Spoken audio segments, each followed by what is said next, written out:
Hi there.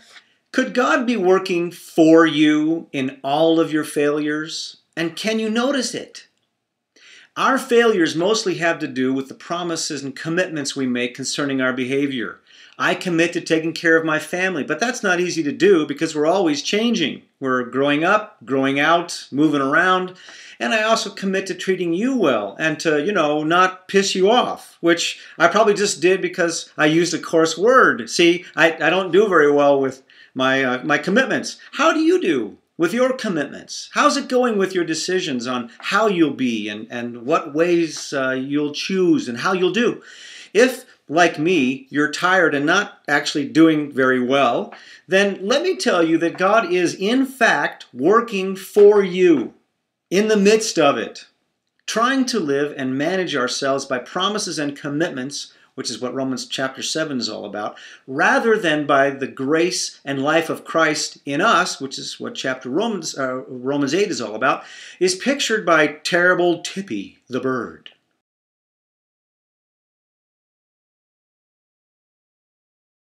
Can you relate?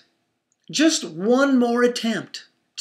I've got to try one more thing, maybe a different way of doing it, maybe another approach, a different angle of coming at it. I really should try, shouldn't I? That way is the former way, and it is a failed manner that stimulates failure and frustration for all who attempt it. So that, and it's a really good thing that the "so that" is there, so that the new way would become ever more inviting. Christ in you and Christ in me. That's when we find that Jesus really is in. Surprise! He actually did what he said and made us his home. That's tremendous. And do you remember his big invitation in chapter 11 of Matthew, verses 28 and 29?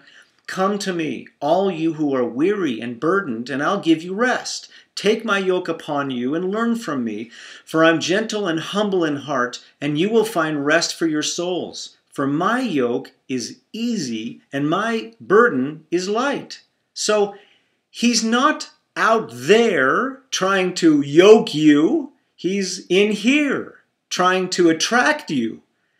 Out there is frustration and failure, but in here is Christ himself. And all that he is, life. Painfully, some of us for many years choose terrible Tippy's way again and again. Okay, one more, but that's it.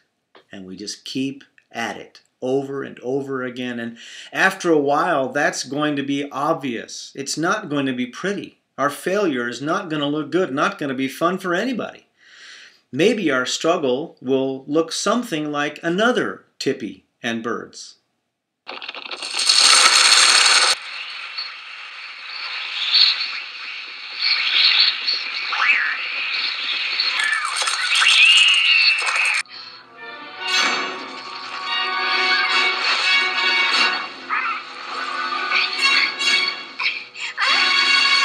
Okay, maybe not exactly, but you get the point. It can get really ugly, and our struggle becomes obvious, as it should. And that's actually important. It's not supposed to work. We cannot yoke ourselves to make it look like we're doing well. But there will come a tipping over point, a time when we can no longer manage ourselves. Maybe we'll have several of those times. I know I have. Sometimes there's an initial one, a big one, and we find him faithful, capable inside. The Apostle Paul, who, after enduring the ugly struggle that Tippy portrays, wrote in Romans chapter 8, verse 21, "The moment I decide to do good, sin is there to trip me up. I truly delight in God's commands, but it's pretty obvious that not all of me joins in that delight. Parts of me covertly rebel. And just when I least expect it, they take charge." By the way, that's your flesh. "I've tried everything and nothing helps. I'm at the end of my rope. Is there no one who can do anything for me?" Isn't that the real question? The answer, thank God, is that Jesus Christ can and does. He acted to set things right in this life of contradictions where I want to serve God with all of my heart and mind, but am pulled by the influence of sin to do something totally different. Right? Verse 8, or chapter 8 rather, verse 1. With the arrival of Jesus, the Messiah, that fateful dilemma is resolved. Those who enter into Christ being here for us no longer have to live under a continuous, low-lying black cloud. A new power is in operation. The Spirit of life in Christ, like a strong wind, has magnificently cleared the air, freeing you from a fated lifetime of brutal tyranny at the hands of sin and death.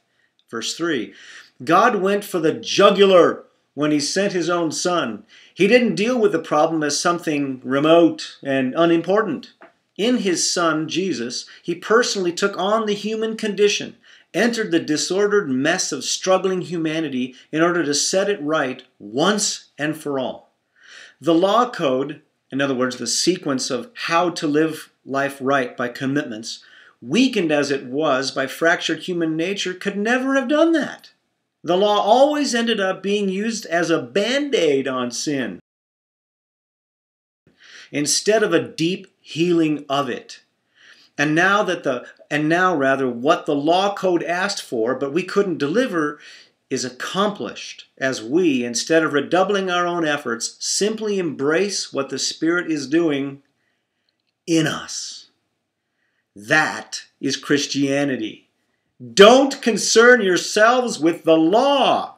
Don't do it. Romans chapter 5 verse 20 says that the law was brought in so that the trespass might increase. Well, okay, it works, right? Who of us does not know that? It works so that grace might become all the more attractive. That's the new way. The other way, by the Spirit. He does the work in us. I talk about this all the time, I know. And by the way, if you haven't yet gotten my book, well, come on. Many of us who've been Christians for years still get duped into taking up commitments and promises of how we'll do and what we'll be. I know I do. And so we learn again, here comes terrible Tippy. Right back at it. But that's not Christianity. Okay? It fouls and frustrates everybody who's born of the Spirit. It's supposed to. It's the warning sign. You notice this. And so we, little Tippies, are learning, right? And that's really normal. We can help each other learn. Point out the birds in each other's lives. Point out what's happening. And help each other to grace and Christ in us. That's the way. See you later.